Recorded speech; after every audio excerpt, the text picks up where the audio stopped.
All right. Hey, everybody. Freedom Frequency here. We're talking about money. Um, Probably talking a little different slant on it than what maybe you've been schooled on before. But we're going to talk about, securities and what backs up money. Um, so the first thing I just kind of want to cover is um, what a gold-backed dollar was like. Um, what the difference was, what that relationship was like. So if we think about the purpose of money being kind of a medium of exchange for goods and services. If you have you have something you want to trade with somebody, having 4 chickens and you want 3 goats, that might not be the perfect exchange rate. So having something in between to make it even facilitates commerce, facilitates trade. And for example, like they used to use coffee beans at one time where everybody had a abundance of that and had a need for it. So to make the trade even, you would use, sell your chickens for so much coffee and then take so much coffee and buy your goats. So instead of coffee, obviously gold is a more superior commodity for a few reasons. It's scarce, it's very valuable, and it's difficult to produce. So it holds its value well. So if you have if you sell chickens one day for certain amount of gold or a certain amount of money, and the next day it costs twice as much or half as much, that's going to disrupt the flow of commerce. So so just to kind of cover some basic stuff, I'm going to share my screen real quick.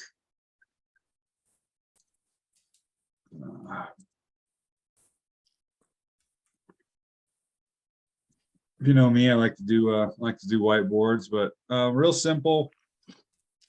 When you have gold, when it's gold back, gold's the real money. Gold's the real commodity, the real financial asset. So when the dollar was backed by gold, there was an equal value for what a note was worth directly to gold. You could exchange your notes for gold, and even the idea of a note. To have a note is basically nothing more than an IOU or a promise to pay. If you think of when you think of the Old West, I tend to try to watch a lot of Westerns, and you watch stuff about these old towns, and there's always some real wealthy guy that either runs the town or has influence or sway. Back then when you were really mining gold or, had gold, or you had land or cattle,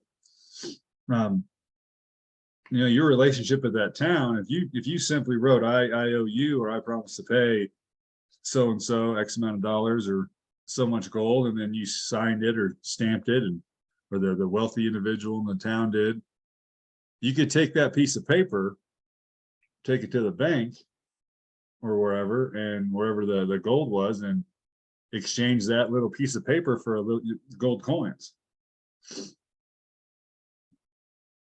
And you can see how that was superior, because nobody really wanted to haul around a bunch of gold all the time. Obviously it was heavy, the more and more you had, if you watch what was it, the Game of Thrones show, they had like horseback carrying around trailers full of gold. That's cumbersome, it's difficult. So having notes, promises, IOUs to exchange in commerce makes it a lot easier. A little drawing down here in the bottom, individual has some gold, deposits it with the bank, their gold with the bank, they'll get notes back so they can go use it in commerce and get goods however they see fit.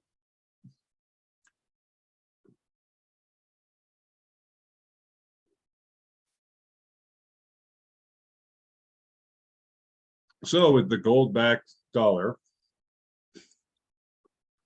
an individual would make gold, find gold, whatever, deposit it with the bank.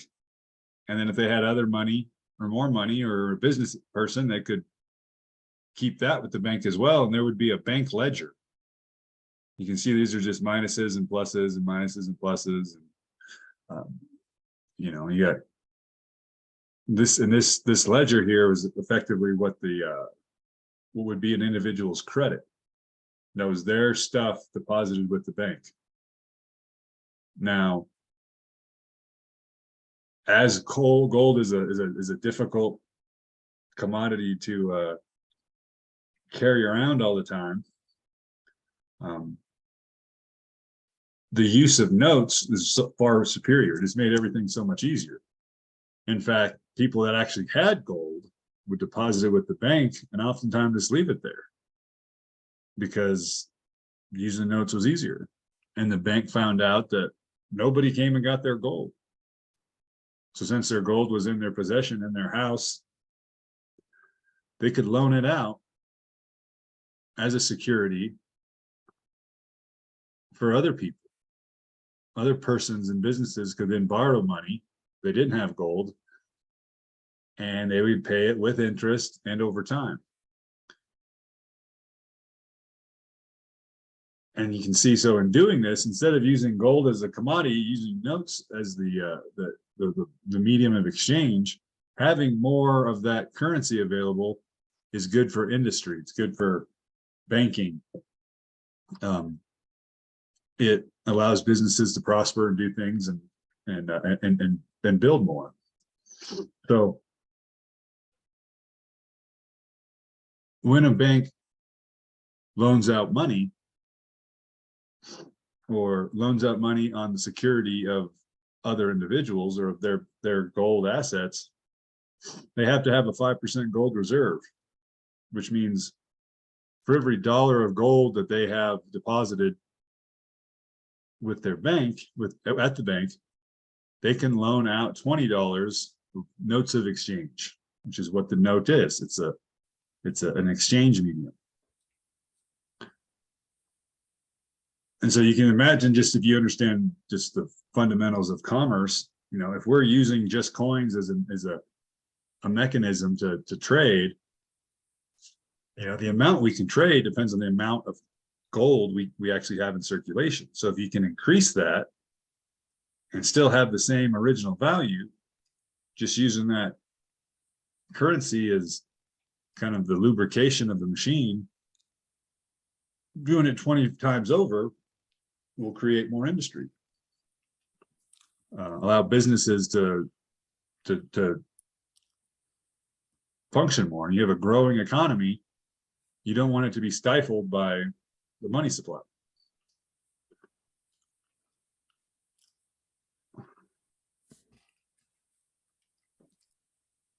And so with gold-backed currency, that was the major dilemma, was that it's a fixed value, and so the notes created from that fixed security were limited. And so for a growing economy, we needed to have more money in the money supply. So one thing that could be done, which was done in 1933, the Secretary of Treasury ordered the recoupment or the exchange of all private gold with corporations and private citizens to be exchanged for notes. We needed to get the gold in the bank so that they could loan it out and create more business, more industry. But in addition to just taking in the gold to expand the money supply, they, in addition to that, came up with something else other than gold to back the dollar. And so in 1933, the gold security stopped backing the dollar. But there was a lawful exchange. There was something else that replaced gold that was even more secure and more flexible. It was a new security.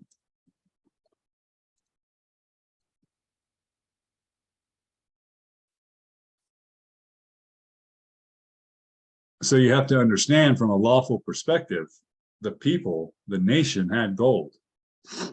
In addition to what was being used in the banks, private individuals had their gold. They had gold in their safes.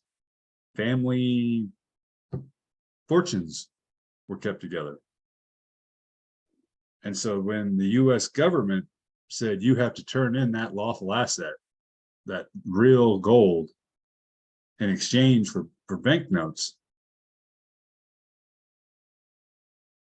there had to be a lawful exchange, value for value. If not, if all the country did was take everybody's gold and that was it, you could consider that to be an act of treason. I mean, the people created the government, and now the government effectively is robbing the people that created it. However, if there was a lawful exchange, then none of that is true. So what could possibly be a lawful exchange for gold? What has the same value as gold?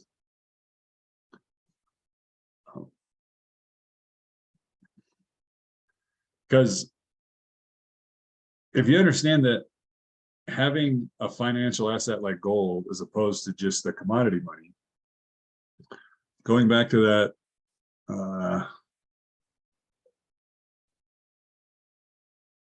bank interaction here,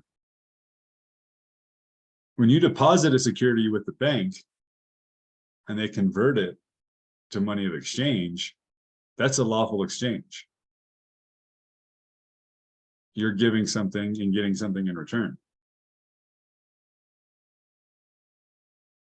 So if you have the security, that security can be used to just create money that you can create business with. And then once that business is created, you can either convert the gold you have and settle and pay for everything, or you can allow the new business that you just created to pay back that debt that you secured with your gold. And once that happens, then you still have the gold and you have a new business, and you can just rinse and repeat and keep doing that. But if you don't have gold, and a lot of people back then didn't,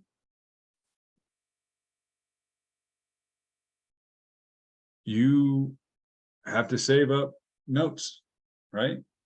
I mean, I guess when notes were directly backed by gold, but if it was in small quantities, you needed the banks to lend you money that you would then have to pay back because you didn't have that security.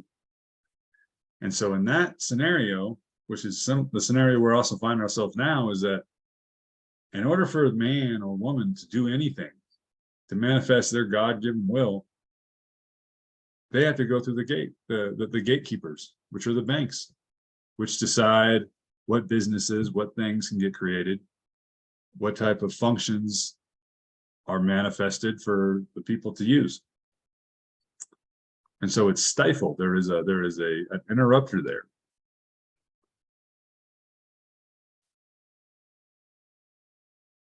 So obviously living and having a security and functioning gives you more credit for commerce and whatnot. When you don't have that security, you're completely submissive to the system. It's your life raft. It's your standing on dry land.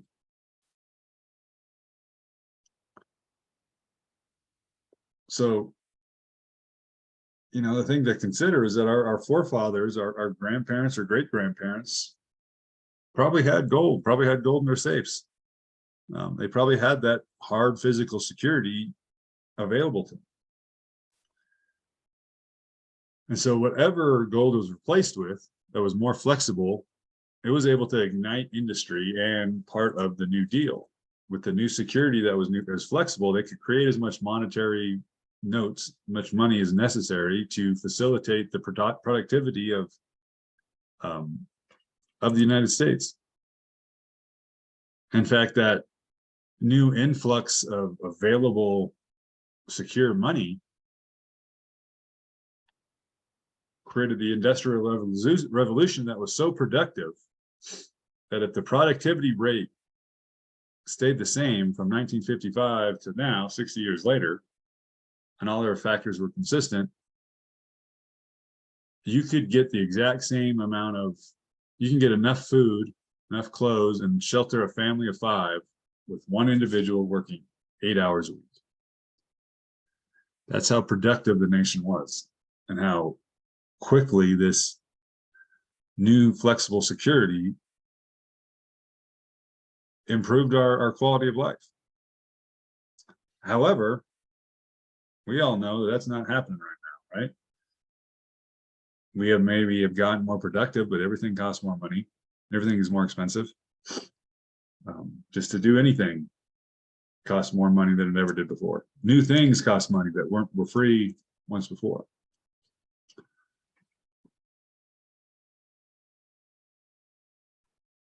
So if you believe that the government did not steal from and trick the people, that they actually provided a lawful exchange, that there was a security that now was now being used that everybody had access to, what could that be? And if you do not know what it is, can you have it? It's like your rights. It's like the Constitution. If you don't know what your rights are, do you have them?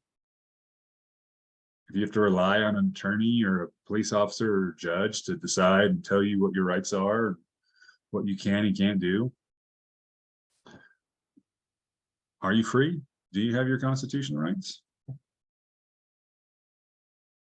I don't know why I put it like this, but like in the real world, if someone took your family's gold, would you want to get it back? Or would we just let it be bygones be bygones, say, oh, well, I'm not doing anything about it? Because that's the situation we're all effectively in. You know, as productive as this world is, and the amount of things that we get that we want,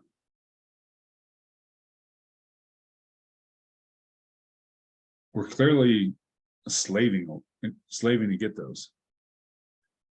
And as I explained before, having that security, that family security, that wealth, that gold in the house, it just gives you so much more credit to facilitate what you want to do.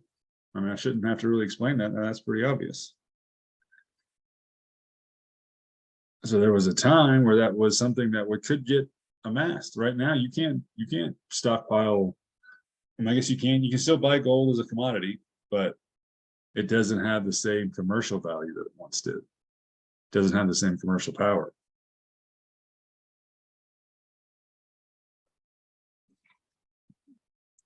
So the last thing I want to kind of just think about, we got 2 individuals here, and maybe they're the same one, maybe they're not. But you got one, if you're depositing gold with the bank, you're building a certain amount of credit. And if you have the credit, you can use it.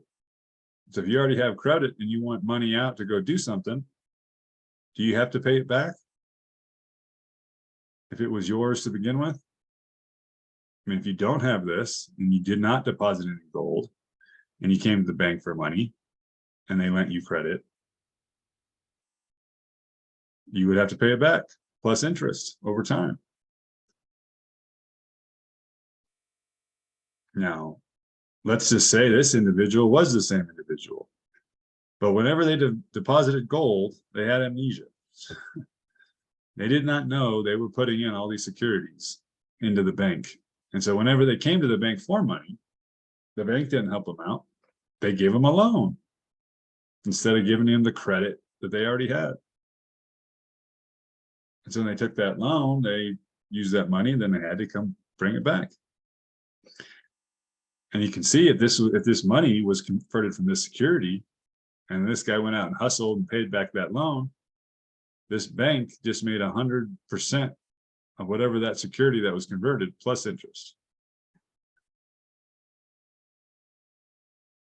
So there is a way to go to a bank and get money and not have to pay it back. if you gave them a security. All right. Well, this one's quicker and shorter and sweeter. I'm going to leave it there. Let's see. And end the recording.